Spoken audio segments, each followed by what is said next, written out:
We are in the middle of this series that we're calling Good Bones, and the idea behind it, we didn't print it in the bulletin this week, but we've had it a few weeks. There was a poem that came out, and it was called Good Bones, and it was written by an author who lives in Columbus and is actually a guest professor at Ohio Wesleyan, and it kind of went viral when it was shown on a national TV show, and it's been really cool to see how all this stuff, but the gist of the poem is, hey, I'm trying to, basically I got to figure out how to sell this world to my kids. But I look around and it's got a lot of weird stuff going on. A lot of pain, a lot of heartache, a lot of struggle, a lot of evil in the world. How in the world do I sell this to my kids? And the author, Maggie Smith, says, if it was a realtor, they would talk about, even though it's a junky place, good bones. And just like a fixer-upper, people say, oh, that house has good bones. And so you can make it beautiful. And that's how the poem ends. It said, this place, this world could be beautiful. You could make it beautiful. And those lines just resonated with me. Lisa and I were talking about this like 6 months ago. She showed me this poem and said, this is cool. There's a sermon in here somewhere. And so we've been talking about that, and I've just been exploring the idea. And it just so happened that just as we're talking about renovating the church, we're also talking about what it would look like to renovate the world around us, to make it beautiful, to bring something to it that it doesn't have right now. That maybe it needs desperately, and what that would look like, and how a church can participate in that, and what that looks like. And so we've talked about different things. Last week we talked about this idea of proximity as the first principle of good bones, of finding it. And the bottom line is you have to be there, right? You have to be close to the fixer-upper to fix it up. You can't do it from a distance. You can't phone it in. You can't mail it in. You have to be there. You got to move in. And if this world is going to be a better place, we as followers of Christ have to be in proximity to those who need our love, our support, our hope. So that's the first principle that we talked about last week, and we explored different things about that. But this week I want to move into what I'm calling the next principle of this fixer-upper, of this good bones, and it's really the principle of staying hopeful. And it's sometimes it's really hard to stay hopeful, right? I mean, holding on to hope is, in the midst of some of the waves that come through life, it's not always easy. I mean, you look around and you're like, I don't know if I can stay hopeful, because it's just too big of a problem. There's too many issues. There's too many things. I don't see how I can handle that.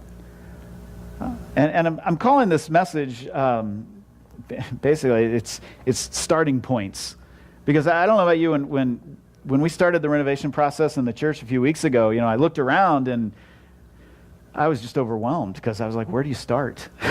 I mean, there's like 4,200 different things that need fixed in here. Where do you start? And we knew that there was flooring coming. That was kind of the starting point. But then there's, of course, if you put in a floor, you got to make sure the paint matches. And if the paint doesn't match, you got to change that. And if that doesn't, then you got to change the trim. And if that doesn't, you got to move this. And then there's all these other, and I was looking around and I was like, I don't even know where to start.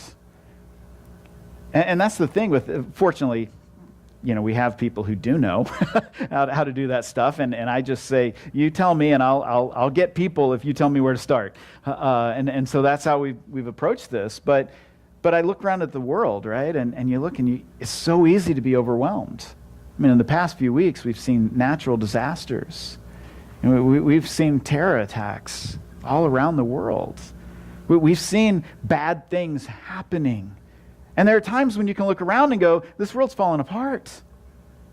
I don't know where to even begin to make a difference. It's too overwhelming.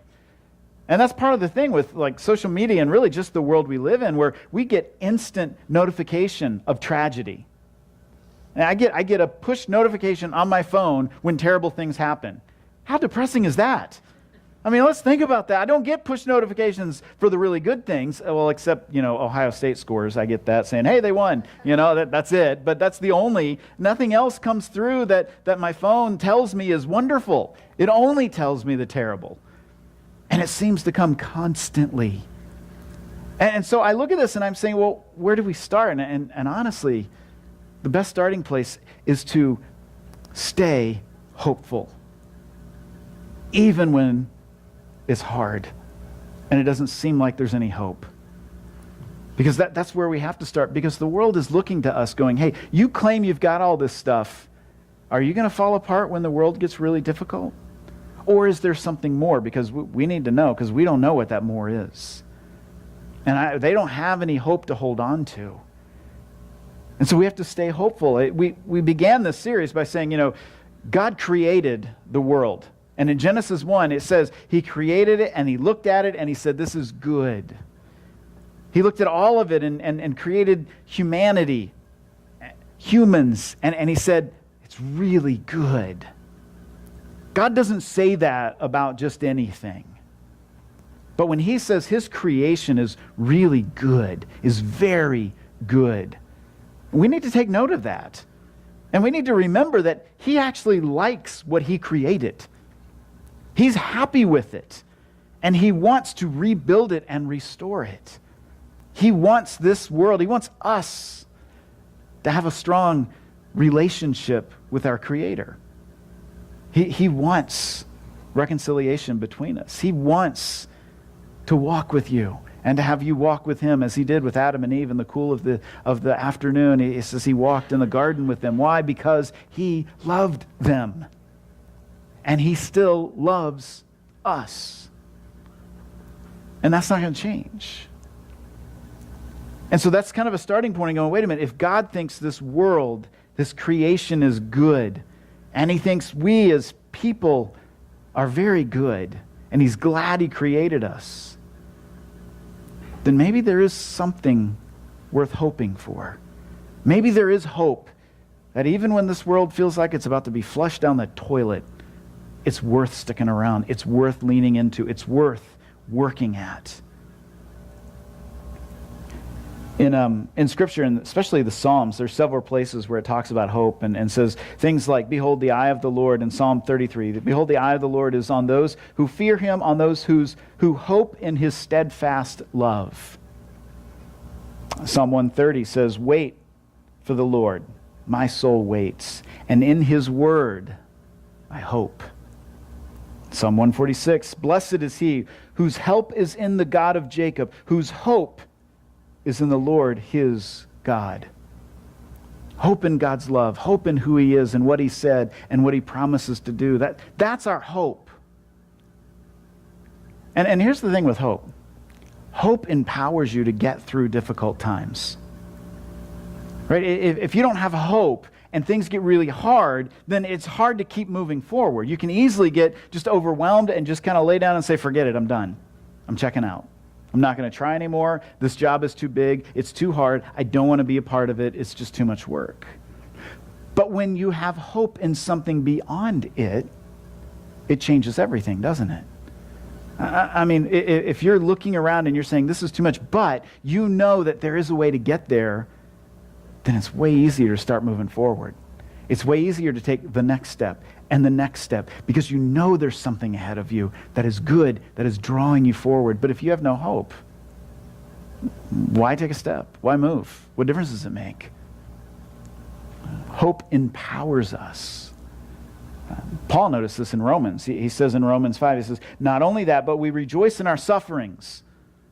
I'll let that soak for a minute. We rejoice in our sufferings. And Paul knew sufferings. Okay, this is a guy who was, stoned to death twice and yet lived. He was beaten. He was flogged. He was imprisoned. He was chained. He was shipwrecked. I mean, he went through way more than most of us will ever go through. And yet he says, I will rejoice in my sufferings. Because he's sadistic? No. Because he knows that suffering produces endurance. Endurance produces character. And character produces hope. Hope. See, here's the thing. Without hope, we begin to embrace narratives in our lives. Narratives of fear and of anger. Because if we don't have hope, then those seeds of anger start growing, those seeds of bitterness, those seeds of fear, because we're afraid of what's coming, because we have no hope that it's going to be good. And so these narratives of fear and anger, which lead to lives of intolerance, of not wanting anyone to be around you except people who are exactly like you, that's where we begin to struggle with that because we have no hope. And as we start looking at the people around us and we say, wait a minute, there is hope that God is calling all of us to be part of his family, then we can begin to say, wait a minute, I don't have to be afraid of someone who's different than me, who thinks differently than me. I don't have to be filled with anger over stuff. I can release that. And I can trust that God is doing something in me and through me to make me more like him. I don't necessarily enjoy the process. I don't necessarily want to be there very long. But I can have hope because I can begin to set aside those narratives that begin to define my life, those narratives of bitterness, of anger, of hatred, because I don't have to hold on to them anymore. I don't have to constantly be upset with the people around me. I don't have to constantly be mad at those who maybe are different than me, or maybe they've hurt me. Maybe they've caused pain in my life. I don't have to hold on to that because I know there's something more. There's something bigger. There's something greater. So in order for us as a church, as individuals, as humans, to begin the work of making this world beautiful again, we have to hold on to hope, even when it feels like it's hopeless. But obviously, kind of begs the question, right? What is our hope? What are we hoping in? I don't know what to hope for. In 1 Thessalonians 5, Paul again writes, he says, but since we belong to the day, in other words, we exist now, we're here, we're part of this world now. He says, let us be sober, having put on the breastplate of faith and love, and for a helmet, the hope of salvation. Therefore, encourage one another, build one another up, just as you're doing. He could have written this today, right? I mean, he wrote it 2,000 years ago to a group of Christians who were struggling, who were going through some hard times, who were being persecuted, who really did not have any power in the world in which they lived. And he wrote this saying, listen, you got to know that your hope, the reason you can keep going is because of what Christ did. Because of what Jesus accomplished. There is hope. This world, the way this world turns out right now is not the final chapter. You can know that salvation is something that says God is still at work, God is still working, and God will bring his work to completion. And his goal is to restore all things to himself, to reconcile relationships. When Jesus was beginning his ministry, one of the first things he did, he stood up in his hometown synagogue, right, in his hometown church, and they said, hey, it's your day to read. So he reads from the book of the scroll of Isaiah.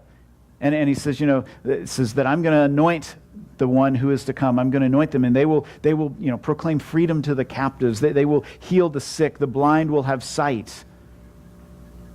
And that's a hope, right? And then Jesus looks at him and he goes, today that's fulfilled in your presence. Because I'm the one that it's talking about. And I'm coming to bring hope, to bring healing, to bring freedom. And he accomplishes all that needs to happen so that he can then turn to his disciples and say, okay, now I'm sending you to take that message to this world. This is not about, pie in the sky, sweet by and by. Oh, someday God's going to come wipe this earth off and he's going to take me to heaven and I'm just going to live in the clouds forever. That's not sound theology, okay? That is not what God is trying to accomplish. God is looking to restore this world. He made us as physical humans. Why? Because that's what he wanted to make.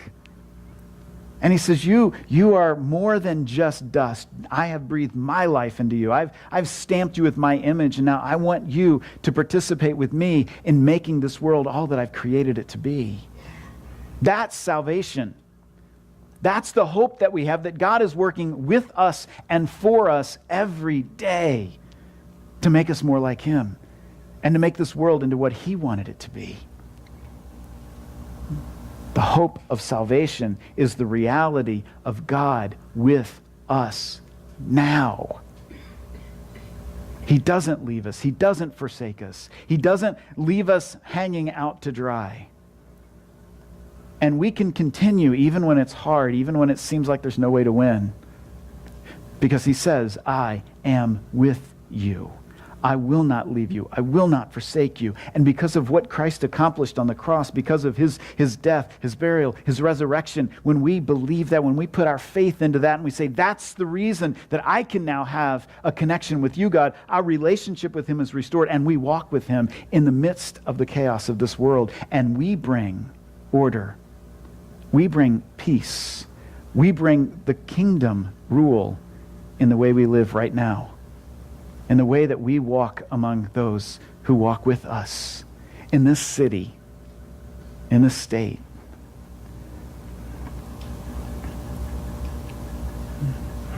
Our hope is that we're not alone.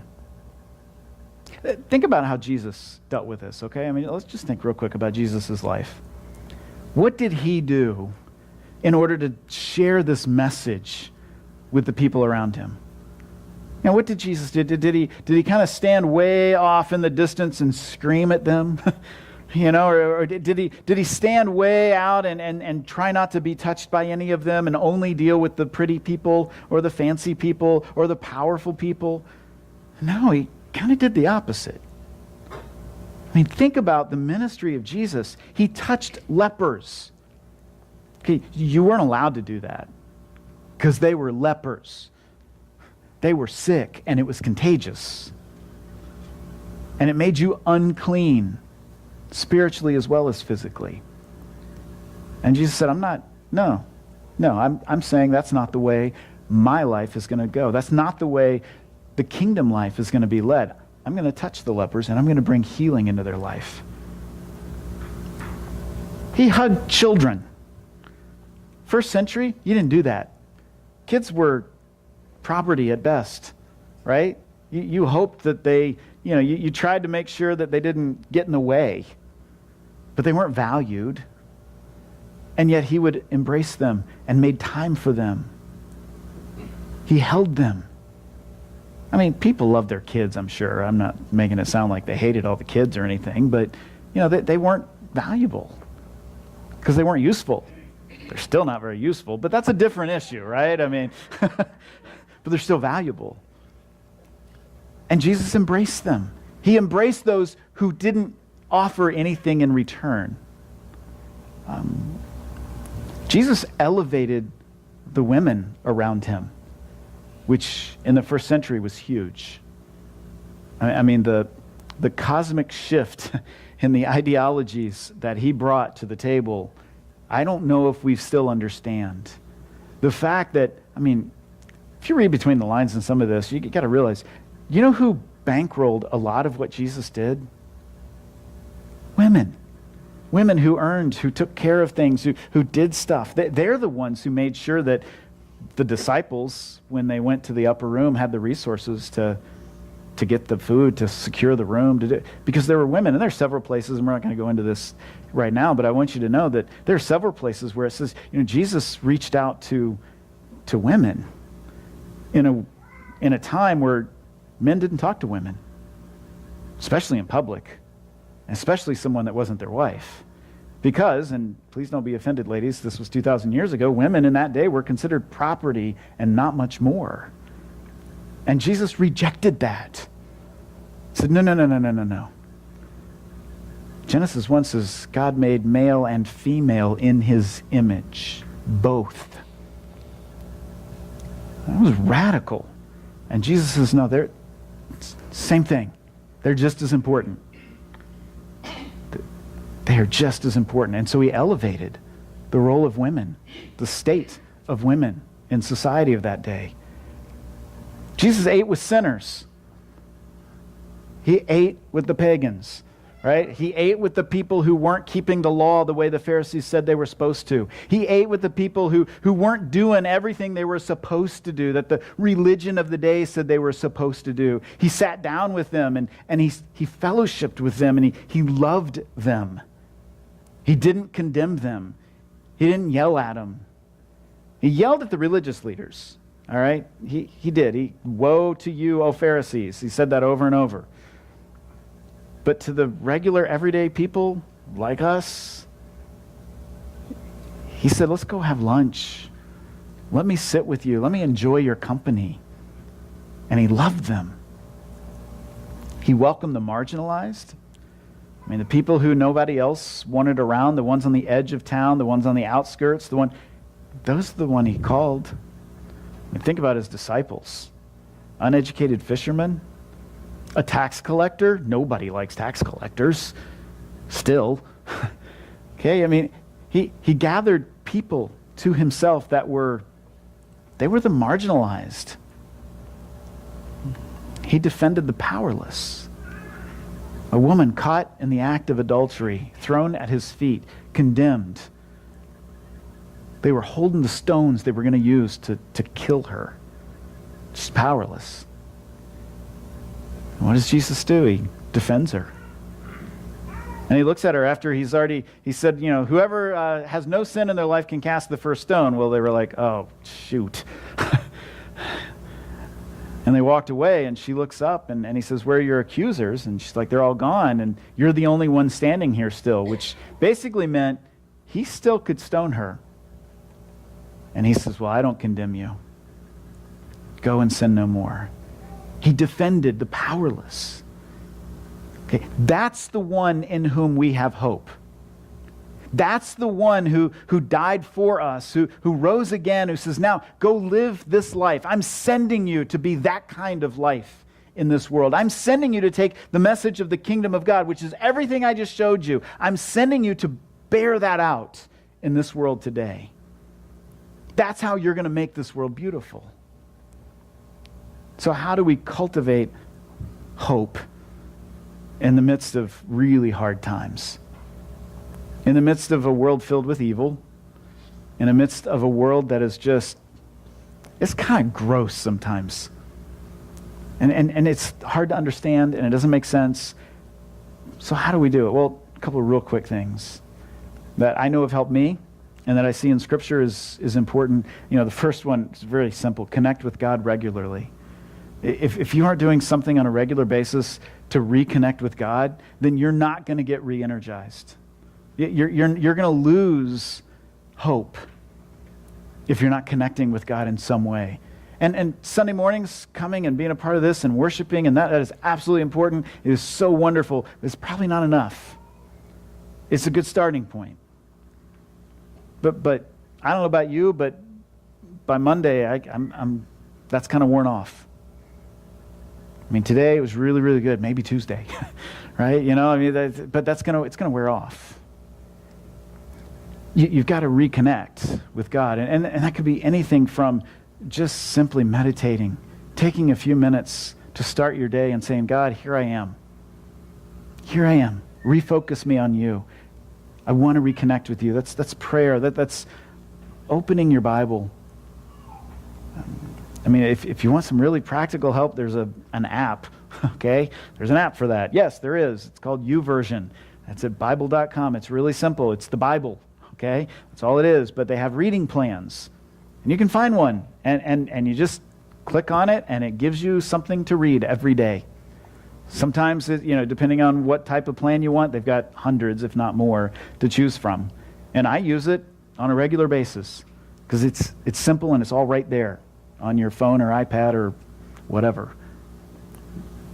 But it reminds you every day, hey, reconnect with God. Here's some verses you can read. Here's a thought to get your brain going. Here's some time, and you carve out some space, some time. Just be in the presence of God. Regularly connect with Him. And I know this, for some of you, you're like, well, duh, I've been doing that for years. I know. Keep going. Because there's a lot of people who don't do this. And they struggle. And it's hard sometimes. And I just want to encourage you, you can do it. You can do it. And if you need help, call me. I'm happy to help you in whatever way I can in that. It's that important. So connect with God regularly. Another thing is spend time with people not like you. That'll get you close to God. Spend time with people. Maybe you don't like them even. And be around them. Spend time with people that you wouldn't normally spend time with. And just see what happens. Walk into it saying, God, show me what's going on here. Show me how they're different, but how we're the same. Because as you do this, what I'm going to challenge you to do is as you spend time with people who aren't like you, begin to look for the image of God in them. Because the moment you see the image of God in someone who maybe isn't like you, maybe disagrees with you, then all of a sudden it becomes way easier to reconcile with that person and to get along with that person. Because the thing that sticks out is not how different you are, but how you both have the image of God stamped on you. How you both have a love for Christ. And that's a starting point.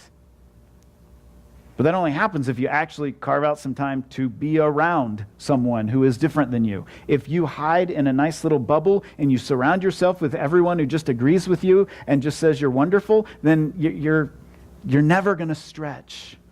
And it's going to be harder and harder to engage hope and to take it to the world around you. Spend some time. Don't spend all your time because that'll wear you out. Okay? But carve out some time to be around someone who's different than you. And ask God as you go into this, hey, God, show me Christ in them.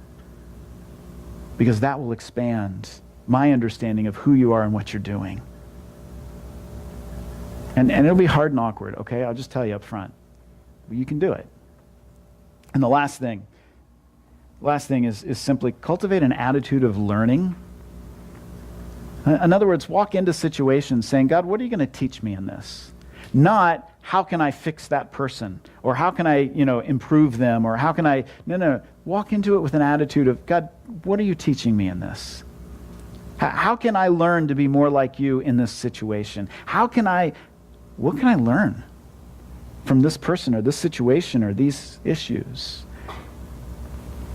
Most of us, and I am as guilty as the next person in this, we walk into a situation thinking, I know how to fix this.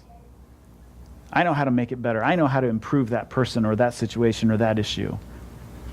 And the more times I've walked into situations with that mentality, the more times God has reminded me, you're not as smart as you think you are. And they've got something to teach you. And there's a humility in that. And so we need to begin to say, God, what are you teaching me here? How can I learn in this situation more about you, more about myself, and maybe even more about the people around me?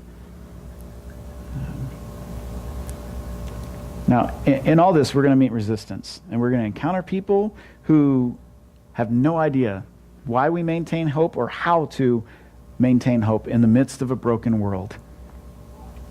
Some are going to try to convince you that you're an idiot and a fool for having hope. And they're going to ridicule you, and they're going to say you're stupid. Others are going to want to know, wait a minute, why are you still hopeful? We live in the same world. And when I look around, I see death, destruction, terrible things. I don't. But you have hope in something bigger. I really want to know what that is. Those are the people that you need to say, let me tell you about it. Let me share with you why I have hope. I have hope because this guy 2,000 years ago was actually God and died for me to restore and to reconcile me to my Creator. And he's done it for you too. And his goal, his aim, his purpose is to reconcile all of the world to himself, not to destroy it or to be mean to people or to punish. His goal is to restore and to make all things new. And I want to show you how that happens in my life. I want to show you how he's made all things new in my life. Because it's hard, but it's worth it. I want to talk to you about restoration, forgiveness. This is why Peter said, he wrote this letter. We really creatively named it 1 Peter. 1 Peter 3 says, "But in your hearts honor Christ the Lord as holy, always being prepared to make a defense to anyone who asks you for the reason of your hope." It says, but do it with gentleness and respect. Always be prepared, not to bang them over the head with apologetics, but to say, no, here's why I have hope. Here's why my life has found meaning and significance and purpose and direction, even in the midst of a wind-blown, wave-torn world. This world could be beautiful. This community can be and is often beautiful. And we can continue to make it beautiful if we stay hopeful and take that hope and share it with the people around us. Hold on to hope. God's image. We were all created in His image.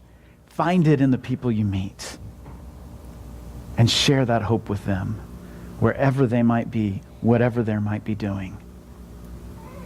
Stay hopeful and share it with everyone. That's how we're going to make this world beautiful. Oh, let's stand. Let's pray together.